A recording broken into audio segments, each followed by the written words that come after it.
Amigos productores de alimentos de nuestra querida República Mexicana, nos encontramos una vez más y como ya es costumbre, aquí en su programa Acústica Rural, en donde ustedes podrán tener en contexto la información más importante, entrevistas de manera de primera mano para que ustedes puedan desarrollar de mejor manera su noble labor de producción de alimentos. Recordarles que nos pueden sintonizar en el 1150 de amplitud modulada en la Ciudad de México y su zona conurbada, en el 1120 en Guadalajara y su zona conurbada también de amplitud modulada, y en el 600 de la Ciudad de Monterrey. También en el 13.1 de su cadena Albavisión en televisión abierta y por supuesto, como ustedes ya bien saben, en todas nuestras redes sociales, Facebook Live, Twitter, Instagram, TikTok, y si por alguna razón el programa no lo pudieron ver, queda registrado en la memoria de Spotify. El día de hoy, amigos productores, estamos muy contentos de poder entrevistar una vez más a una directora general, en esta ocasión de SADER, cabeza de sector de agricultura. Y es importante poner en contexto el motivo de la entrevista. Como ustedes bien saben, el país, por instrucción presidencial y por mandato y por política pública, tiene diseñada toda una estrategia de atención en fertilizantes gratuitos y que va muy de la mano con la conservación de los suelos. Y este es el motivo de nuestra entrevista del día de hoy. Tengo el agrado de presentarles a la doctora Arely Cerón Trejo. Ella es directora general de conservación de suelos de la SADER, a quienes le damos la más cordial bienvenida. Arely, muy buenos días. Hola Daniel, buenos días, mucho gusto estar con ustedes, muchas gracias por la oportunidad. Ahí nada más quisiera comentar que la dirección general que hoy día estamos encabezando es la Dirección General de Suelos y Agua. Suelo y agua, una disculpa por el cambio de título, pero bueno, la función sigue siendo la misma, ¿estás de acuerdo? Así es, Daniel. Arely, bajo pretexto de entrega en el estado de Zacatecas de 8,294 paquetes de fertilizantes a productores, ¿nos puedes platicar un poco cómo vamos en la estrategia de distribución gratuita de fertilizantes? Desde luego, Daniel. Recordemos que después de que en 2019 el programa de fertilizantes inicia en Guerrero, ha ido creciendo de manera paulatina, llegando posteriormente a Morelos, Tlaxcala y Puebla. En el 2021, en esos mismos estados, se incrementa una vez más, pasando de los 278,000 productores en 2019 a 390,000 en 2021. Bajo esa línea, el señor presidente ha instruido a nuestro titular, el doctor Víctor Manuel Villalobos Arámbula, a que se incremente y lleguemos a 9 estados de la República. Y es por ello que el día de hoy ya el programa se encuentra principalmente en los estados de más alto grado de marginación. Se encuentra ya en Chiapas, Guerrero y Oaxaca, sumando de la región centro, Morelos, Puebla y Tlaxcala, y llegamos también a algunos estados del norte, principalmente productores de frijol como son Durango, Nayarit y Zacatecas. Con esta encomienda de llegar a esos 9 estados, el programa de fertilizantes a la fecha ha atendido un total de 595,390 productores, lo cual pues representa prácticamente, estamos duplicando el apoyo que hayamos dado en otros años. En el estado de Guerrero, que fue el primero a iniciar en este ejercicio, se tiene un cierre con 313,000 productores atendidos.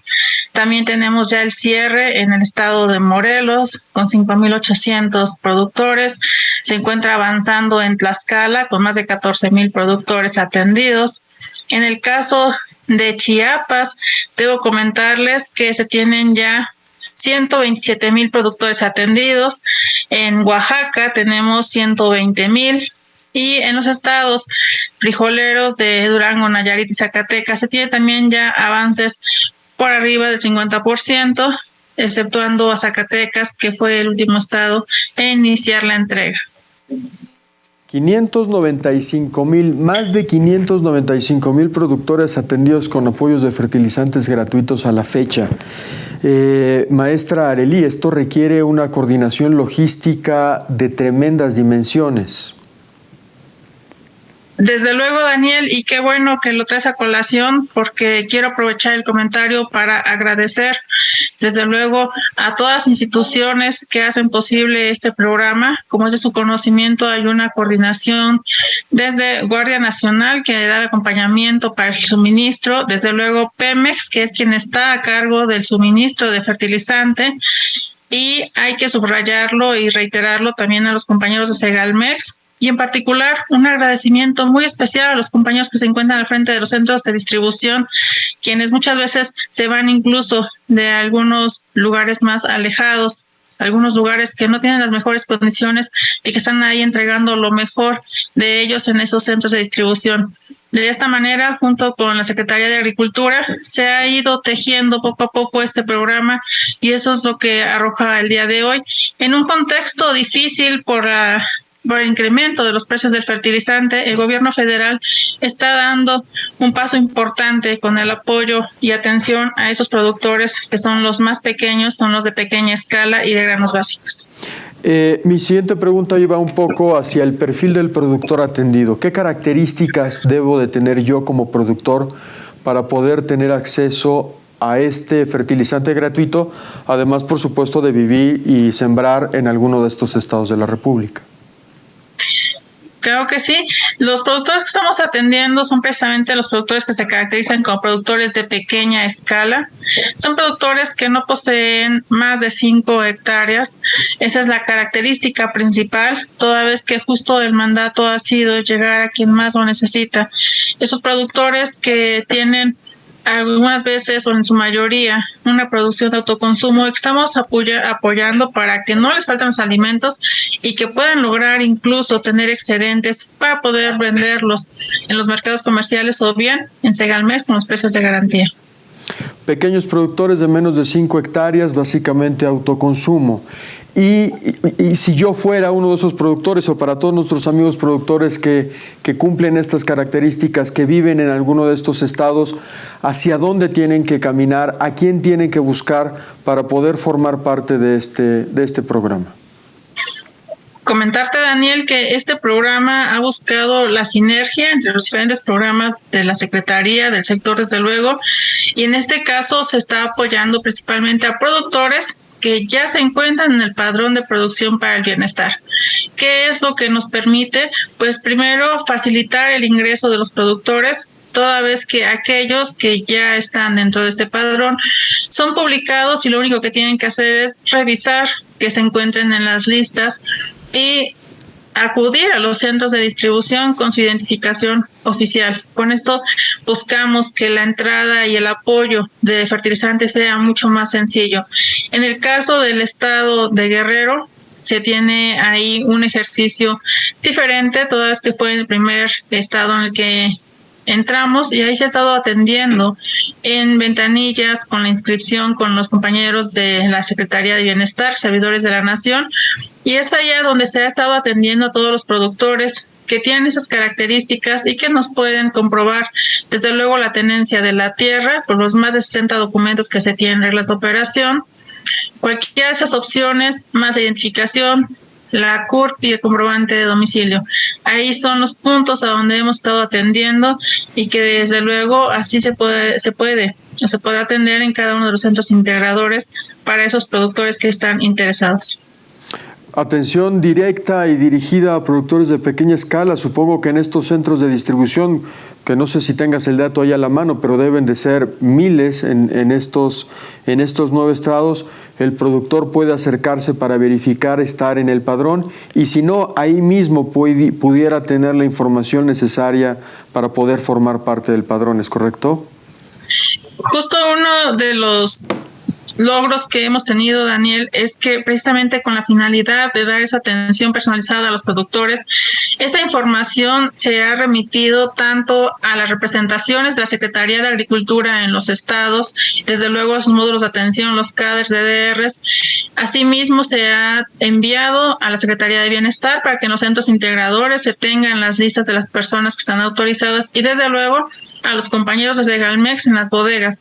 Es decir, que aquel productor que tenga alguna duda sobre el hecho de estar o no dentro de esos listados, puede acudir a cualquiera de estos puntos al que le quede más cercano. En cualquiera de esos puntos se tiene la información respectiva y le podrán dar asesoría y atención, desde luego, para saber, en caso de que no se encuentre, cuál es su estatus o qué es lo que tiene que hacer. Sí, es importante que el productor tenga al alcance la información. Muchas veces los medios electrónicos, internet, en estas zonas de atención no son los más adecuados. No hay como la información de persona a persona, y en estos centros de integración, en estos centros de distribución, nuestros amigos productores de alimentos podrían tener a la mano la información necesaria.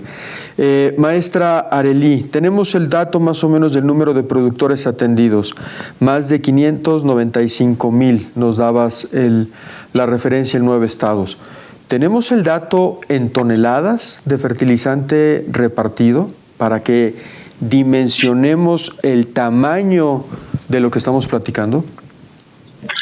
Desde luego, mire, a la fecha se ha entregado ya a los productores 234,261 toneladas. Y bueno, pues se sigue entregando lo que ya ha sido suministrado por Pemex, que es aproximadamente 6,988 camiones los que se han enviado, fletes que han salido desde las plantas de Pemex. Y bueno, pues como bien lo dices, eso nos hace dimensionar un poco lo que implica este programa, un proceso que es realmente pues diferente, en el sentido de que es un proceso desde la salida de las plantas, los fletes, en algunas ocasiones los traspaleos o cambio de camión a camión, la llegada a las bodegas, posteriormente la entrega directa, como bien lo mencionaste, a cada uno de los productores. Más de 2,340 toneladas de fertilizantes repartidos. Y maestra Arely, en un contexto en donde el fertilizante se ha vuelto un tema muy complicado de conseguir en el mundo, derivado de las guerras, de la pandemia, que me gustaría que pudiéramos hablar un poco al respecto de qué es lo que ha hecho el Estado para poder garantizar tener acceso al fertilizante para repartirlo, porque no solo es repartirlo, ya por sí repartirlo es una tremenda labor logística. Ahora me gustaría que platicáramos, si me lo permites, de cómo le han hecho para obtener este fertilizante. Pero si no tienes inconveniente, maestra Arely, lo platicaríamos después de una ligera pausa comercial, no sin antes recordarles a nuestros amigos productores de alimentos que estamos platicando con la doctora Arely Cerón Trejo, directora general de Suelo y Agua de la SADER. Creo que ahora sí lo dije bien, ¿verdad? Así es, Daniel. Volvemos en 2 minutos.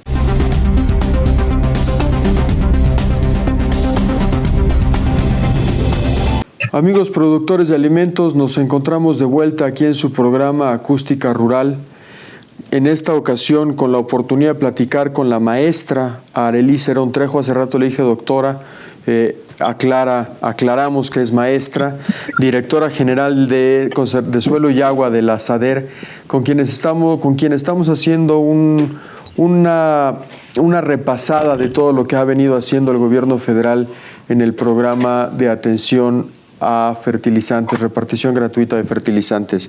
En el segmento pasado dejamos claro la complicación logística que implica la repartición de más de 2,340 toneladas de fertilizante a más de 595,000 productores en 9 estados de la República. Y ahora me gustaría, maestra, si me lo permites, preguntarte cómo le ha hecho el gobierno federal para conseguir esta cantidad de fertilizante en el contexto de la guerra, Ucrania y todo lo disparado que tuvieron los precios internacionales del fertilizante. Creo que sí, Daniel. Pues mira, como te mencionaba hace un momento, al día de hoy, Pemex ha enviado ya 6,988 fletes, lo cual equivale a 270,000 toneladas. De esas 270,000 hemos entregado 240,000 toneladas ya a los productores, y evidentemente es el reto mayúsculo por todo el contexto que bien mencionas, con el incremento de precios, la escasez de fertilizante. Sin embargo, uno de los grandes aciertos que hay que resaltar del gobierno federal fue el hecho de reactivar las plantas de producción de fertilizante, tanto en Lázaro Cárdenas como en Coatzacoalcos. Y quiero compartirles que el fertilizante que al día de hoy se está entregando a los productores justamente proviene de esas plantas que se encuentran bajo el cobijo de Pemex, en este caso de Pemex Transformación Industrial, y que han hecho posible que tanto la urea como el DAP entregado a los productores sean de producción nacional. De esta manera se hace frente a un gran reto y a un gran desafío ante la escasez de los insumos de nutrición vegetal, lo cual ha sido dificultado efectivamente, primero, por la pandemia, la escasez del transporte marítimo y en segunda instancia por esta guerra que se ha suscitado lamentablemente en Europa del Este. No obstante, esta respuesta con la producción nacional ha sido muy afortunada y como lo ha venido señalando el señor presidente, pues se tiene como meta el incremento de esta producción para tener cada día una mayor cantidad de insumos para el campo mexicano. ¿Y los insumos necesarios para la elaboración de los fertilizantes también provienen del mercado nacional o ahí sí tenemos que entrar a la comercialización internacional? Mira, ha habido de ambos, no obstante, evidentemente creo que los compañeros de Pemex nos podrían dar más elementos, sin embargo sí compartirte que por ejemplo en el caso del DAP, la roca fosfórica proviene justo de la mina que se tiene en Baja California, en el caso de la urea se requiere también de amoníaco y también se tiene la producción de amoníaco en las plantas de Pemex.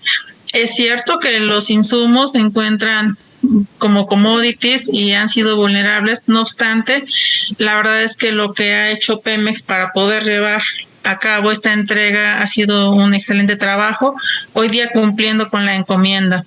Y también decirte, Daniel, que aunado a este gran esfuerzo de la entrega de fertilizantes gratuitos, se tienen algunas otras estrategias que seguramente ustedes ya han escuchado en algunos medios de comunicación, como son las anunciadas en el marco del PASIC, y en ese sentido se tiene también la estrategia de la eliminación de la cuota compensatoria al sulfato de amonio, y desde luego también el trabajo conjunto con la iniciativa privada. En este caso se ha remarcado el trabajo conjunto con la ANACOFER, Asociación Nacional de Comercializadores y Productores de Fertilizantes, quienes se han sumado a esos trabajos que hemos tenido que hacer para hacer frente a esta crisis, además de la capacitación que se está dando mediante seminarios, mediante acompañamiento técnico para la elaboración de algunos fertilizantes orgánicos y que ya de manera conjunta se puede ver en suma el esfuerzo que el gobierno federal está haciendo para atender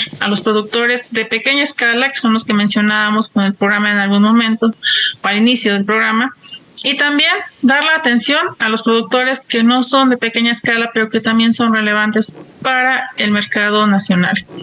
El hablar de un trabajo conjunto con la iniciativa privada, en la cual se ha comprometido a una importación de sulfato de amonio de hasta 1 millón de toneladas. Eso nos permite contar con un suministro o asegurar el suministro de este insumo tan importante para los cultivos en México.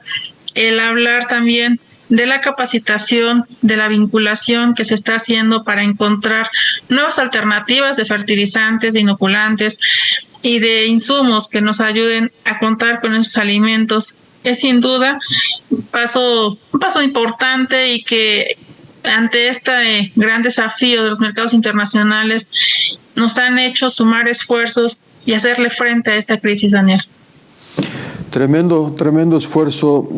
Arely, entiendo que es un poco complicado dimensionar el resultado de una estrategia integral como esta, plasmada en volúmenes de producción, pero yo no sé si ustedes tengan algún ejercicio, aunque sea aproximado, de cómo puede llegar a beneficiar este ejercicio con coordinación con iniciativa privada, un despliegue logístico de distribución de fertilizante, un despliegue técnico, científico y logístico para la producción del fertilizante. ¿Qué expectativa tenemos en términos de volúmenes de producción en el mediano o en el largo plazo para nuestros amigos productores? Pues mira, yo creo que el reto hay que verlo en dos sentidos. En primera instancia, cuando se habló de la crisis del fertilizante, en algunos medios hablaban de que pudiera caerse la producción. Y en ese sentido se ha tomado ese reto en conservar esos niveles de producción, que no se caiga la producción, asegurar el suministro de fertilizante tanto para los pequeños como para los grandes productores que se tengan en el mercado nacional. También se ha hablado del esfuerzo que te mencionaba hace un momento con la iniciativa privada, y es justamente con la eliminación de la cuota compensatoria del sulfato de amonio que se está logrando el contar con ese suministro. Hasta el mes pasado se tenía alrededor de 400,000 toneladas importadas de sulfato de amonio, y eso, Daniel, nos permite asegurar, insisto, ese suministro necesario y que no se caigan los niveles de producción. Pero aunado a ello, si nos vamos al programa de fertilizantes para el bienestar, podemos ver que está llegando a las regiones más alejadas, regiones que en su momento no tenían la oportunidad de tener la fertilización de tierras y que también tienen la oportunidad de incrementar la producción. En ese sentido, nosotros esperamos que se incremente en esos lugares más alejados, en aquellos lugares en que tiene potencial de incremento la producción. Así hemos logrado algunas estadísticas en el estado de Guerrero, a donde se ha venido incrementando la producción de maíz. Tenemos también las estadísticas que nos dejan ver cómo se ha recuperado la producción en el estado de Tlaxcala, en el estado de Puebla. Tenemos ahí evidencias de cómo se ha incrementado en los municipios atendidos, y con esto, de acuerdo a las cifras que ha mencionado el doctor Víctor Manuel Villalobos Arámbula, acorde a las cifras de CIAP, desde luego, se espera que se tenga un buen año de producción en este ejercicio. Tremendamente alentador, y seguramente el destino de esta producción derivada de este aumento en la producción derivada de tantos esfuerzos que han venido desarrollando son para consumo interno, ¿no? Para el autoabasto familiar y evitar que la familia tenga la necesidad de salir al mercado a comprar sus insumos básicos de alimentación: granos, maíz, frijol, arroz. Así es, desde luego, y en particular el programa de fertilizantes para el bienestar, lo que busca es que todas estas familias que estamos atendiendo tengan la oportunidad efectivamente de producir sus alimentos, de que no enfrenten esa escasez o ese incremento en los mercados. Ese es justo el cometido que tenemos, esa es la meta. Y también hablar del esfuerzo que está haciendo con la iniciativa privada, con la importación, la eliminación de la cuota compensatoria, pues permite también apoyar a aquellos productores que no solo son importantes en el mercado nacional, sino también juegan un papel relevante en las exportaciones. ¿Por qué no hablar de los horticultores, de algunas frutas que son importantes en el mercado internacional, y que gracias a este esfuerzo conjunto se contará con esa producción para continuar haciendo un buen papel en los mercados nacionales e internacionales? Arely, yo no sé si ustedes tengan registro ya de algunos productores que, con el apoyo de los fertilizantes y todas estas estrategias integrales que tienen en el gobierno federal, ya estén formando parte de la estrategia de precios de garantía para el acopio de maíz y frijol que está llevando Segalmex. Nosotros hemos tenido el acercamiento con productores que en efecto nos han hecho comentarios de que han incrementado su producción y han tenido la oportunidad de vender granos en precios de garantía. Las experiencias que hemos tenido o el acercamiento que hemos tenido más a la mano son de la Costa Chica de Guerrero. Hay en municipios como Tecuanapa, por ejemplo, en San Marcos, nos han comentado productores cómo han tenido la oportunidad de incrementar su producción y han pedido incluso que se abran algunos centros de acopio ahí en sus municipios. En Tierra Caliente también hemos tenido acercamiento con algunos productores que nos han hablado de este incremento en la producción y que desde luego pues han tenido la oportunidad de vender también sus granos a los compañeros de Segalmex con el programa de precios de garantía. muy relevantes ejercicios con estos compañeros productores en la costa, pasar de tener un déficit en la producción a un excedente que puede ser comercializado por otra estrategia del gobierno de precios de garantía de maíz. Me parece que en muy corto tiempo se ha logrado un cambio de mentalidad, no solo un aumento en producción, sino también un cambio de mentalidad de nuestros amigos productores, ¿no crees? Así es, desde luego ellos, tengo que decirte que los productores con los que hemos tenido contactos son unas personas que de verdad son entregadas a la labor de la tierra, son personas muy trabajadoras y están conscientes de aprovechar y sumar estos programas de gobierno.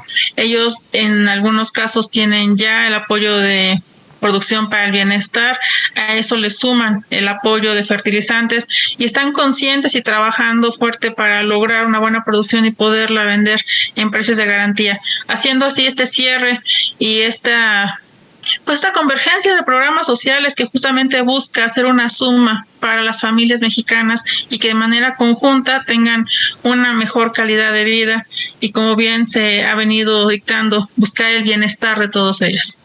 Un círculo virtuoso que se está gestando en los terrenos de cultivo del pequeño productor. Pues no me queda más que felicitarles, Arely, por este esfuerzo.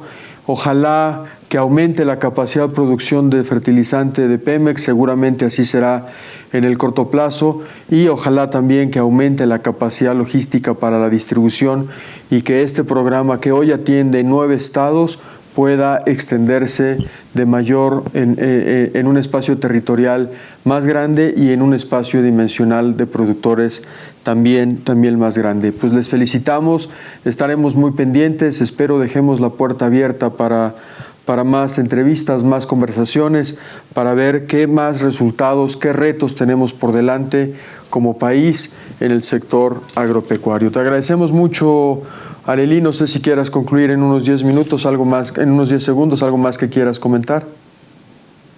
Pues primero agradecer, Daniel, muchas gracias por darnos la oportunidad de compartir estos datos, de agradecer a cada uno de los entes que participa en esos ejercicios e invitarlos a que nos sigan con las capacitaciones que se están brindando, que sin lugar a dudas nos dan información importante para poder mejorar e incrementar la producción en campo y desde luego dar un camino y un cambio también hacia el cuidado de nuestros suelos. Muchísimas gracias, Daniel, y ojalá que podamos acompañarnos a esta capacitación y estamos pendientes, desde luego, para siguientes entrevistas. Muchas gracias a ti y esperemos también pronto mandar cámaras y micrófonos a uno de estos centros de distribución para ver en vivo la labor loable que ustedes desarrollan. Vamos a una pausa comercial. Agradecemos mucho a la maestra Arely por esta conversación, a la SADER, por supuesto, por prestarnos a sus funcionarios para comentar los logros, y volvemos en 2 minutos.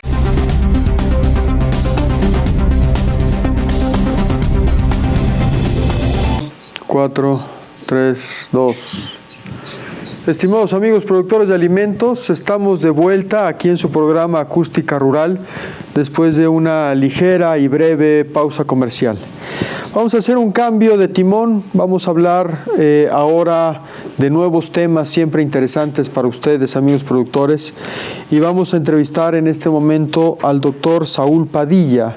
Él es investigador del INIFAP, adscrito al campo experimental El Pabellón en Aguascalientes, en donde, según nos han contado, están desarrollando temas innovadores para la guayaba, este fruto de mesa tan sabroso, tan delicioso, y creo que también tenemos experiencias de exportación. Pero vamos a saludar al doctor Saúl.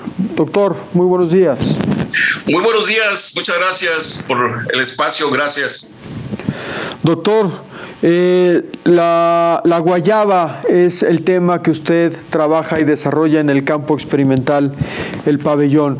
¿Nos puedes platicar a grosso modo, para abrir boca y para que se nos antoje la guayaba, Sí. ¿qué trabajos estás desarrollando en Aguascalientes? Cómo no, muchas gracias. Pues en realidad aquí en el campo experimental tenemos dos líneas muy importantes de trabajo, de investigación en torno a este cultivo. La parte que a mí me toca corresponde básicamente a los recursos fitogenéticos, a la colecta, conservación y caracterización y aprovechamiento de los recursos genéticos de guayaba. Y hay otros compañeros investigadores que están también adscritos aquí a este campo experimental Pabellón, que trabajan más la línea de fitosanidad en el guayabo. Fitosanidad. Así es, sí, es básicamente lo que se refiere al manejo o control de plagas y enfermedades que atacan a este cultivo. Muy bien. Si te parece, vamos a entrar por lo que entiendo dominas más, la Correcto. Fitogenética. Platícanos. Sí.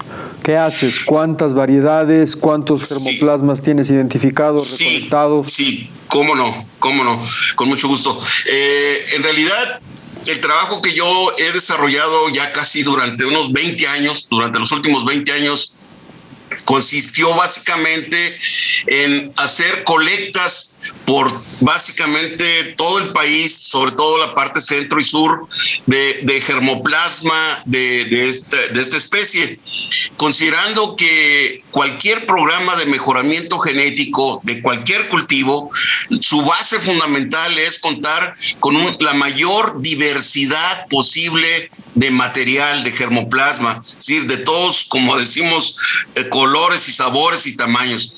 Mientras más diverso tengamos la disponibilidad de germoplasma, pues podemos entonces tratar de hacer mejoramiento ya en función de caracteres específicos de la fruta que se consideran importantes para la industria, para la exportación, para el consumidor, etcétera, etcétera. Entonces, en ese sentido, yo me dediqué durante unos 4 o 5 años a hacer colectas por todo el país del germoplasma más diverso que pudimos encontrar y establecimos una colección que le llamamos una colección ex situ o un banco de germoplasma donde tenemos esos materiales ahora en la etapa de caracterización. Es decir, necesitamos saber cuáles son las características fundamentales que tiene ese germoplasma para poder aprovecharlo. En la segunda parte, pues haríamos el aprovechamiento de toda esa diversidad o de esos caracteres de interés para poder generar las nuevas variedades que estén demandando los productores, ¿verdad? Ese es fundamentalmente el trabajo que hicimos durante los últimos 20 años y disponemos de ese germoplasma ya con un avance muy, muy importante de la caracterización. Entonces tenemos manera de si el caso es de que se interese por fruta grande, por fruta de algún color en especial, tenemos blancas, cremas, rosas de diferentes tonalidades, con poca semilla, con mucha vitamina C, con muchos grados BRICS, etcétera, etcétera, etcétera. Doctor, la verdad es que creo que es un trabajo envidiable, literal recorrer el país buscando guayabas. Yo quisiera un trabajo parecido durante 20 años de mi vida, ¿no? Así es. Y platícame, a grosso modo, ¿cuántas variedades encontraste? Entiendo que estás caracterizando todavía. Sí, estás es correcto. en una fase, pero así en números redondos, con toda la experiencia acumulada que tú tienes después de 20 años de conocer la guayaba, más o menos, ¿cuántas variedades criollas tenemos? ¿Cómo no? Mire, en realidad nosotros hablamos de accesiones o colectas. En realidad, variedad como tal, ya la llamamos cuando la hemos caracterizado y descrito completamente y hacemos un proceso de registro ante el Servicio Nacional de Inspección y Certificación de Semillas, que le otorga ya la calidad de una variedad con características muy bien definidas. Entonces, en este momento podemos hablar de colectas, de accesiones, de genotipos, de los cuales tenemos aproximadamente unos pasaditos de 100, 110 materiales o genotipos o árboles o plantas que fueron propagadas, reproducidas de esas colecciones que hicimos por varios estados del país. Entonces tenemos un banco de germoplasma con alrededor de unas 120 accesiones diferentes. 120 accesiones que no necesariamente son 120 variedades, eso lo determina. No, es correcto. El proceso es correcto, porque digo, para clasificación. llegar a la calidad de variedad, pues tendríamos que ya terminar de caracterizar bien cada individuo de estos y luego hacer el proceso de registro para poder llamar a un material de estos ya como una variedad. Sin embargo, sí, le comento que previo a los trabajos que yo inicié para hacer esa colección, compañeros que me antecedieron desde el siglo pasado, ahora sí, de por allá de los 80s, de 1980, 80 y tantos, hubo un grupo de compañeros que hicieron una pequeña colección solamente en la parte de aquí del estado de Aguascalientes y de un poco de Zacatecas, una pequeña colección de materiales de los cuales pudimos derivar ya 5 variedades que sí ya están registradas ante el SNICS, ante el Servicio Nacional de Inspección y Certificación de Semillas de la SADER. O sea, por el momento podemos hablar de que hay 5 variedades ya debidamente certificadas, más las que se puedan acumular derivada de las 120 accesiones que tú tienes ya recolectadas, ¿es correcto? Es correcto, así es, exactamente así es. Tremenda variedad, tremenda biodiversidad, tanto en guayaba como en otros muchos elementos en México, ¿no? Sí, la verdad es que yo le pongo mucho como ejemplo a los productores el caso de las manzanas, de las uvas o cualquier otro frutal, en donde en el mercado existen muchas variedades ya que están perfectamente identificadas por el consumidor. Por ejemplo, el caso de la manzana, que es de los más comunes, digamos, conocemos la Golden Delicious, la Red Delicious, en fin, hay variedades que ya están muy bien identificadas y aquí en México, desafortunadamente, no hemos tenido, digamos, esa motivación de ampliar mucho más la diversidad ya de variedades registradas en el caso de la guayaba, con la amplitud de tipos de fruto que tenemos disponible. La verdad es que México tiene una gran riqueza genética del cultivo del guayabo en general, entonces podríamos ampliar mucho más variedades con características ya muy específicas, ¿verdad? Que al consumidor o a la industria o prefiriera, pues, en cuanto, le digo, al tamaño, al color, al sabor, al contenido de algunas propiedades nutricionales que, por cierto, como bien decía, la guayaba, aparte de ser muy sabrosa, pues tiene una grandes propiedades medicinales en la etnobotánica que se han registrado ya por muchos años. Sí, sin duda sería ideal llegar a un punto en el que uno como consumidor sepa identificar entre las 4 o 5 variedades más reconocidas en el mercado, como lo hacemos hoy con la manzana. Hoy llega uno al supermercado y pides manzana roja, manzana red, manzana gala. La ideal sería que llegues al mercado a pedir guayaba fulana y guayaba perengana, ¿es correcto? Así es, sería formidable, ¿verdad? Que tuviéramos esa opción de disponibilidad también en el mercado de diferentes variedades de guayaba. Incluso se favorecería mucho para los diferentes nichos de mercado, ¿verdad? También eso sería muy importante. Claro, podríamos identificar cuáles son las variedades de mayor gusto y por lo tanto enfocar nuestros esfuerzos productivos de mayor manera a esas variedades que están más en el gusto de nuestros consumidores, ¿no? Correctísimo, es correcto y ojalá la idea es que caminemos hacia allá con un programa ya muy formal de mejoramiento genético, de ir liberando, obteniendo las variedades ya con características muy propias para esos nichos de mercado. Doctor, sin ánimo de presionarlo, y entiendo que la caracterización lleva su tiempo, que los procesos científicos tienen su ensayo y error y todo lo que conlleva, pero más o menos ¿cuánto tiempo estaríamos esperando la conclusión de los trabajos de caracterización de esas 120 colectas que ya hizo? Insisto, sin ánimo de presionarlo. No, sí, entiendo. No, sí es una pregunta pues muy vital, ¿verdad? Porque generalmente a los que tenemos bancos de germoplasma se nos critica a veces de que conservamos solamente por conservar y tener ahí. La idea es que se aproveche ese material y en este caso el aprovechamiento de ese material pues consiste precisamente en eso, ya en la obtención de alguna variedad que pudiera ser utilizada por los productores. Estamos muy avanzados. Yo creo que en la parte de permítame nada más comentarle un detalle. La parte de caracterización se hace en diferentes, aspectos. Por ejemplo, la parte que yo estoy haciendo de caracterización es fundamentalmente agronómica y morfológica de las características del árbol y del fruto. Pero también complementariamente hay aspectos de caracterización bioquímica, como los que estamos hablando. Necesitamos saber si algún material tiene mayor contenido de vitamina C que otro, mayor contenido de antioxidantes que otro, porque es la parte pues también que queremos darle como un valor agregado. Y aparte ya propiamente que tengamos definido todos esos aspectos de caracterización morfológica, agronómica y bioquímica, pues luego viene un pedacito de la parte genética también para identificar cada material que no sea un duplicado de otro que exista desde el punto de vista genético, ¿no? Que tengamos bien su perfil y su huella genética, ¿verdad? Por decirlo así. Entonces estamos muy avanzados.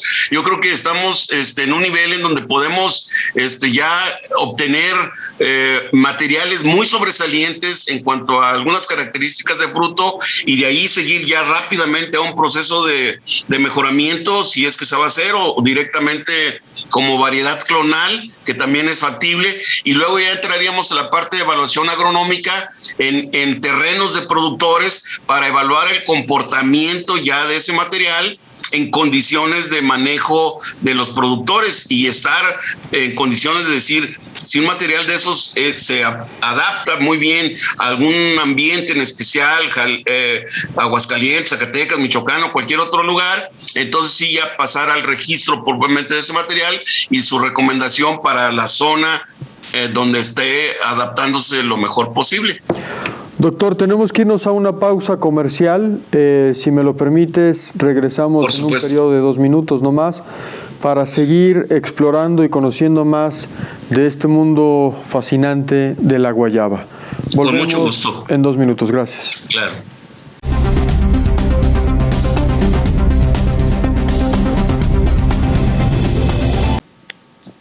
Cuatro, 3, 2. Estamos de vuelta en Acústica Rural, amigos productores de alimentos, específicamente un tema a nuestros productores, amigos productores de guayaba en nuestra querida República Mexicana. Estamos platicando con un profesor investigador que trabaja en el campo experimental El Pabellón en Aguascalientes, el doctor Saúl Padilla, el tema de la guayaba. Nos platicaba de los ejercicios que ha hecho a lo largo del país de las colectas de germoplasmas y de qué tan avanzados se encuentran ya los trabajos de caracterización que pudieran aterrizar en identificación precisa y registrada de variedades de la guayaba para entonces poder pasar al mejoramiento y adaptación de las mejores semillas para determinados climas. Y en ese sentido, doctor, la siguiente pregunta es: de los ejercicios de colecta que realizó, ¿en qué estados de la República nos estamos centrando? Es decir, ¿qué características climáticas, agroecológicas o agroclimáticas requerimos para el mejor desarrollo de la guayaba, independientemente de que estamos pendientes del ejercicio de caracterización? Correcto, sí, es una pregunta muy interesante, porque me permite comentarle que el guayabo en realidad está distribuido. Podemos encontrar este frutal, esta especie en nuestro país prácticamente en toda la República Mexicana. Sin embargo, por condiciones de requerimiento climático, pues obviamente tiene algunas condiciones que le favorecen mucho más. Y estamos hablando fundamentalmente de todo donde hay climas semicálidos y tropicales. Semitropical y tropical, es decir, podemos encontrar guayabo desde prácticamente los 0 metros sobre el nivel del mar hasta casi los 2,000 metros sobre el nivel del mar. Entonces, nuestras colectas fueron pues en esta región fundamentalmente, es decir, colectamos por ejemplo la zona del Pacífico, como Nayarit, Jalisco, Colima. Colectamos un poco acá de la parte centro, Querétaro, Guanajuato,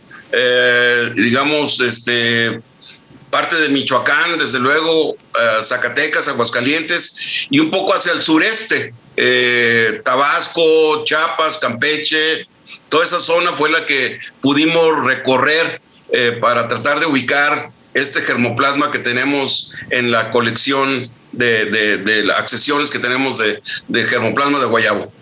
Una fruta más identificada con climas calientes, con climas tropicales. Tropical, semitropical, así es, porque el guayabo, déjenme le comento, es un poco delicado para las bajas temperaturas.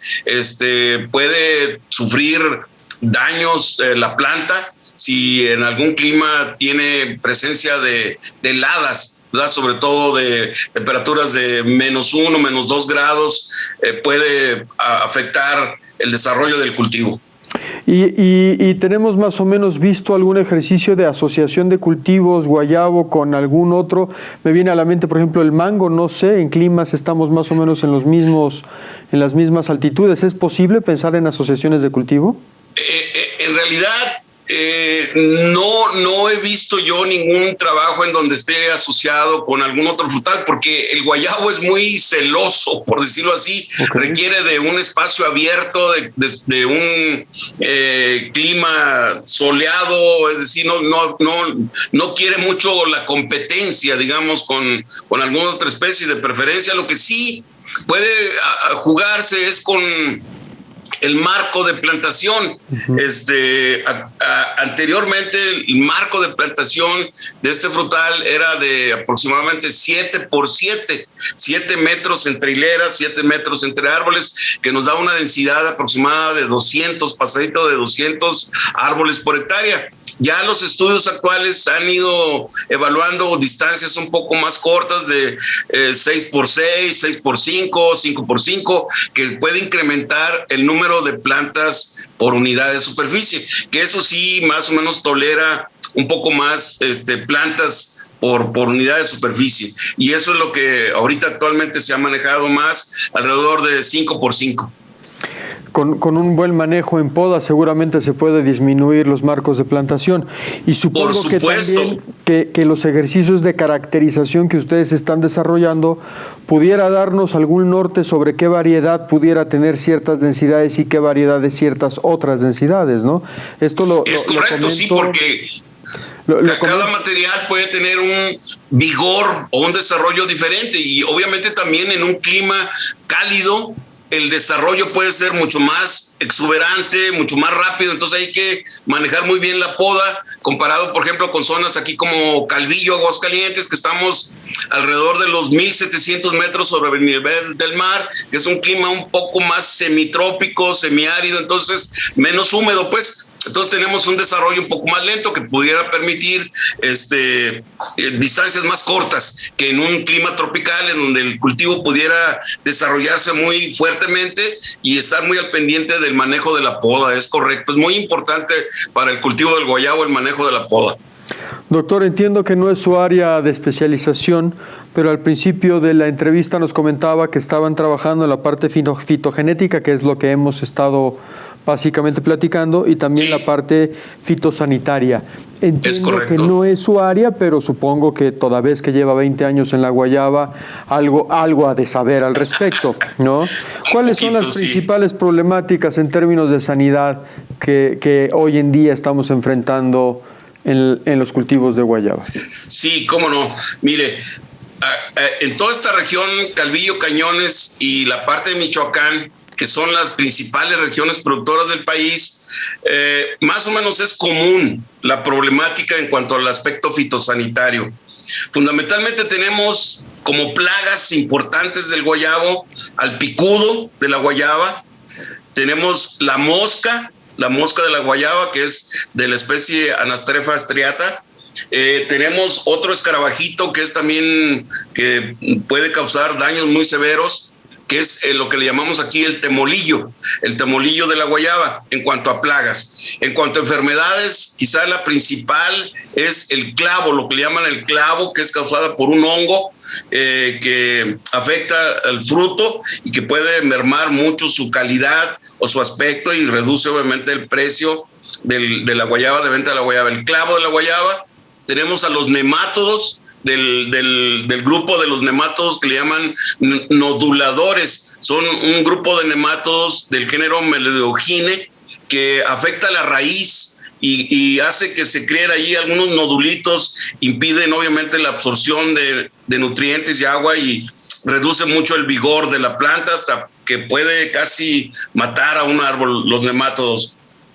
Son fundamentalmente quizás los problemas más fuertes que tenemos en el cultivo del guayabo: picudo, mosca y el temolillo, y el clavo de la guayaba y los nematodos. ¿Y se han desarrollado paquetes tecnológicos para atender este tipo de problemáticas, tanto en plagas como enfermedades? ¿Hay solución a estos problemas, pues? Por supuesto, sí. Mire, en el caso de las plagas, por ejemplo, y el control del picudo, se ha trabajado muy fuertemente, sobre todo en alternativas de bajo impacto ambiental y a la salud humana. Ahorita la corriente muy fuerte aquí de los colegas investigadores de fitosanidad es en el área de control biológico para estos problemas, de los cuales hay avances muy importantes con la utilización de lo que le llaman hongos entomopatógenos, hongos que pueden enfermar o causar enfermedades a las plagas, en este caso al picudo, y lo puedan controlar de una manera muy importante sin necesidad de utilizar productos químicos, ¿verdad? En el caso de los nematodos, en el caso del clavo, también hay una serie de alternativas de este tipo que son de bajo impacto ambiental que se están evaluando y que ya se han estado utilizando en huertos de productores con resultados muy satisfactorios. Control biológico de plagas en el guayabo. Pareciera que los temas agroecológicos también son aplicables a la guayaba, ¿no?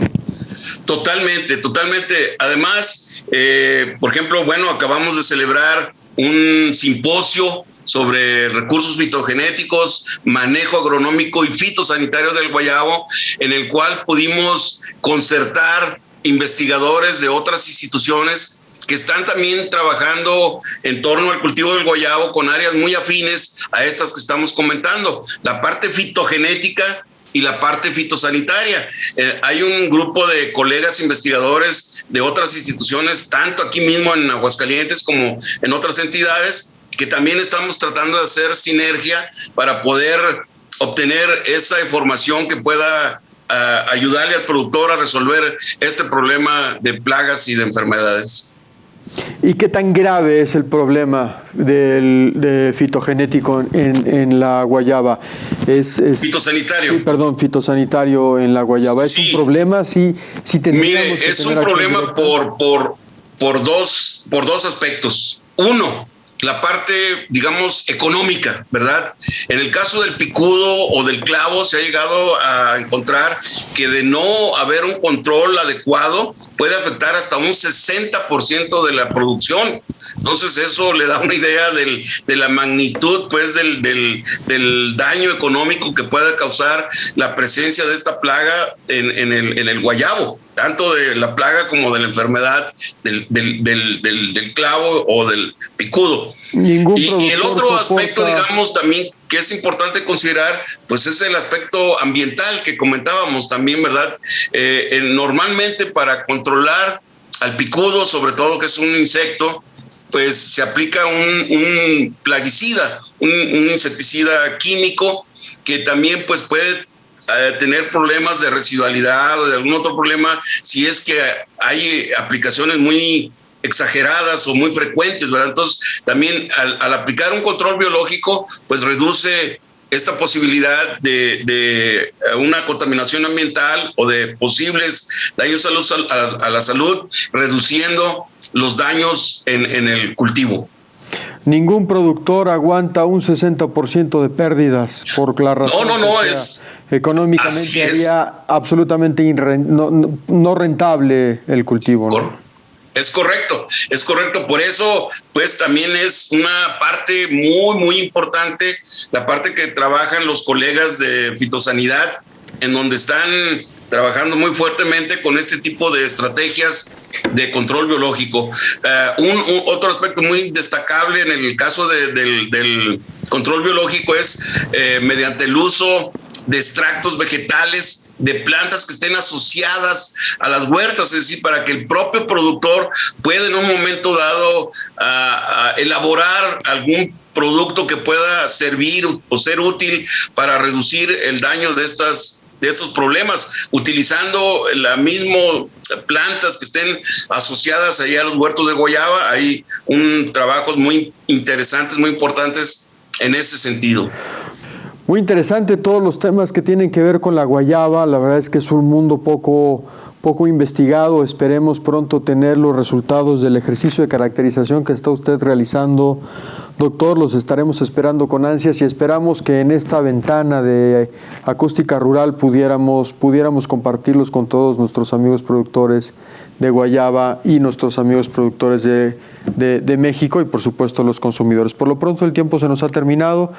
Les saludamos y los esperamos en la próxima emisión de Acústica Rural.